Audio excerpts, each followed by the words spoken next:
Hello hello ल ठिक छ।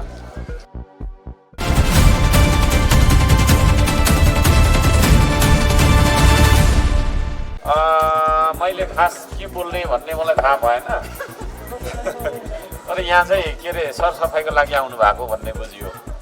मलाई पनि खास त्यस्तो छैन, यहाँ के गर्ने भन्ने थाहा छैन, यो कहाँनिर हो भन्ने पनि त्यति थाहा छैन होइन। पशुपतिनाथ मन्दिरको परिसर नै हो यो भन्ने चाहिँ यति चाहिँ बुझेको छु। त्यसले गर्दाखेरि त्यस्तो स्पेसिफिक केही बोल्न मैले यहाँ भ्याइनँ। यदि भन्न चाहन्छु सरसफाइ गरौँ होइन, त्यही हो। सरसफाइ यो देशमा दुई खालको छ, एउटा जम्मा 3 खालको छ, दुईवटा भन्दै रहेछ। एउटा मनको मैला है, मनको सफाइ, मनको सोच विचारमा शुद्धता ल्याउनु पर्यो। अर्को तनको सरसफाइ होइन, र अर्को चाहिँ वातावरणको होइन, हाम्रो वरिपरिको परिवेशको सरसफाइ। यो तिनटै सरसफाइमा हामी सबैजना लाग्नुपर्छ। र त्यो अर्थमा चाहिँ हामी सबै अब सरसफाइ अभियन्ता को रूपमा अगाडि बढ्नुपर्छ। मैले बुझेको जथाभावी हामीले प्लास्टिक नफालौँ, प्लास्टिक कपडा र त्यही हो होइन, केही भनौँ न त्यो पेय पदार्थको ऱ्यापिङ लगायतका त्यो धातुजन्य खोलहरूले फोहोर गरेको देखिन्छ, मेटालिक ऱ्यापिङ प्याकेजिङ जथाभावी नफालौँ। म चाहिँ त्यही भन्छु होइन।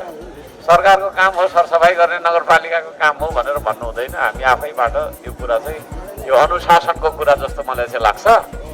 हामी आफूले चाहिँ खाने पानीको बोतल होइन, विभिन्न खालका कुराहरू जुन हुन्छ त्यो चाहिँ यसो म चाहिँ गोजीमा लगाएर हिँड्ने गर्छु। आज चाहिँ बाइ द वे हेर्नु न, अघि चक्लेट खाएको हाल्दिन सक्ने यहीँ राखिराखेको रहेछ है। अस्तिको दिन प्लेनमा आउँदाखेरि खाएको चक्लेट है, त्यहाँ दिएको थियो एयर होस्टेसले। यस्तो बानी के अरे बसाइयो भने फोहोर मैलाको समस्यादेखि हामी चाहिँ मुक्त रहन सक्छौँ भन्ने मेरो बुझाइ हो।